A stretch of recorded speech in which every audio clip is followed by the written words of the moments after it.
আসসালামু আলাইকুম। Hello guys, কেমন আছেন? আশা করি ভালো আছেন। তো আমি এখানে পানির ফিল্টারটি তৈরি করে দিয়েছি। 10 ফিট স্ট্যান্ডের উপরে বসায় দিয়েছি এবং ওখান থেকে একটা রিজার্ভ ট্যাঙ্কি নিয়েছি 500 লিটার। সেটাও প্রায় 7 ফিট উপরে আছে স্ট্যান্ডের। তো এখানে পানি লুর দিয়ে দিছি, পানি রিজার্ভ ট্যাঙ্কিতে পড়তেছে এবং পানি আমি ছেড়ে দিছি যাতে ময়লা পানি সব বের হয়ে যায়।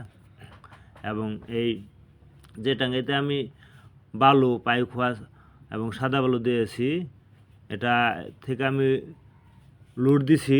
লুট দিয়ে আমি এখন টেস্টে রাখছি যাতে সমস্ত ময়লা পানি বের হয়ে যায় এবং পরিষ্কার হয়ে যায়।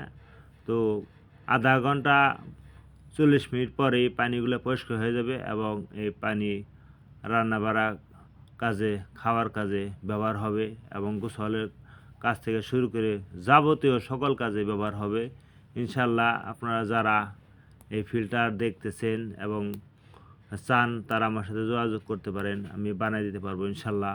এবং কি আমার ফেসবুকে ডিসক্রিপশনে নাম্বারও দেওয়া থাকবে এবং এই ভিডিও দেওয়া থাকবে, আপনারা সেই ভিডিও দেখে আপনারা নিজেরাই